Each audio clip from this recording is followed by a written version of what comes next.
लागतं. देवानं सुद्धा? हो. आता रावणासारखी तर भक्ती कोणी केलीच नाही. सांगा मला, केली का? नाही. हा, आणि तो इतका समर्पित होता की तेवढी भक्ती कुठल्या देवाने पण नाही केली, कुणीच नाही. फक्त त्याला गुरु पूर्ण नव्हता मिळाला. आणि भक्तीसाठी मात्र आदिनी भाव पाहिजे आणि अहंकार नको. आता विचार करा, त्याने सर्व सोन्याची लंका तयार केली, अगदी वीट सुद्धा सोन्याची होते. आणि भक्ती त्याने एवढी केली महादेवाला की आपली गर्दन शीश चढून चढून त्याच्या चरणात टाकली.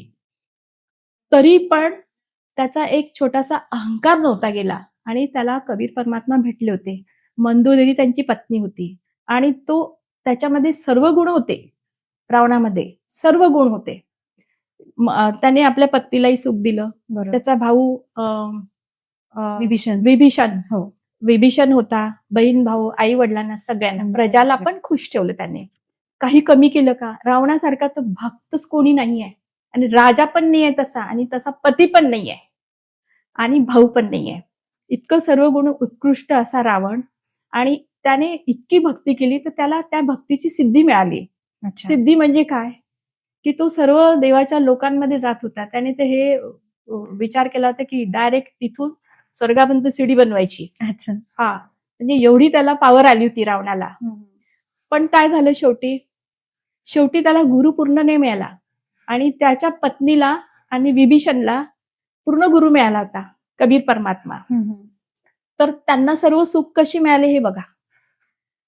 आणि कबीर परमात्मा त्यांच्या पत्नीचं ऐकून त्याला समजवायला पण गेले. म्हणजे माझे पती खूप छान आहे, तुम्ही त्यांना एकदा समजवा. जर नाही समजवलं तर मग गोष्ट वेगळी आहे. मग कबीर परमात्मा समजवायला गेले, पण त्या अहंकार त्यांना अडवाला. त्या अहंकारामुळे तो समजला नाही, एवढे चमत्कार दाखवून सुद्धा. मग शेवटी त्या एका अहंकारामुळे, आदिनी भाव नसल्यामुळे त्याचा विनाश झाला. आज काय आहे बरं रावणाचं? सर्व सोने की लंका थी.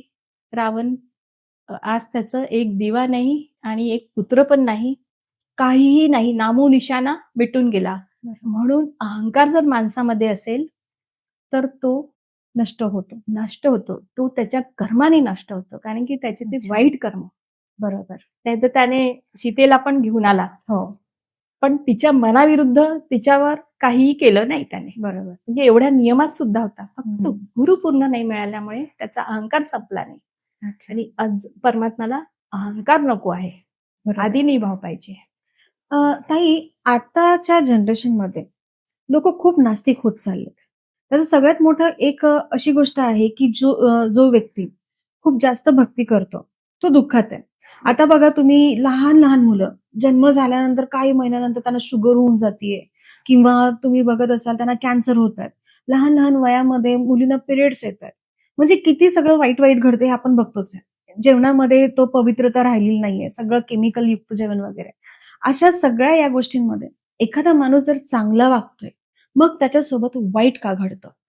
त्याचं कारण हेच आहे, त्याचं मागच्या जन्माचं प्रारब्ध आहे. बरोबर. आज त्याचं कर्म चांगलं आहे, बरोबर आहे. बरोबर. पण प्रारब्धाचा हिशोब हा कुणालाही चुकलेला नाही. बरोबर. बरोबर. हा, तर त्याचं प्रारब्ध तो भोगत आहे, है ना. आणि आजचं कर्म तो चांगलं करतोय.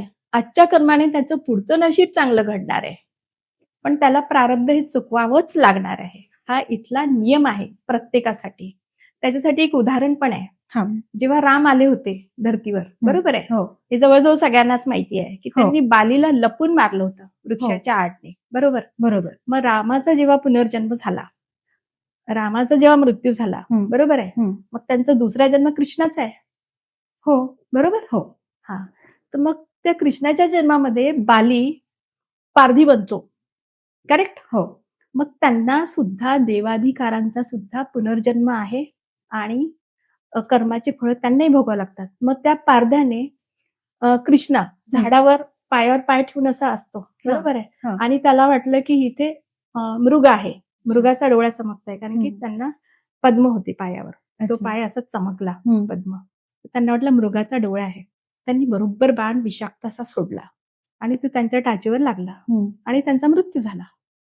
तर हे कर्माचं फळ त्यांना सुद्धा भोगावं लागलं मागच्या जन्माचं. यस, कारण की देवाधिकारांना सुद्धा जन्म मृत्यूचा फेरा आहे आणि कर्माचे फळ आहे. मग ते आपले कर्म काटू शकत नाही. हे ऐकून फारच चकित वाटतंय मला. कदाचित माझे दर्शक पण हे जे बघतायत आज आपले दर्शक जे बघतायत, त्यांनाही हे असं वाटत असेल, "अरे बापरे!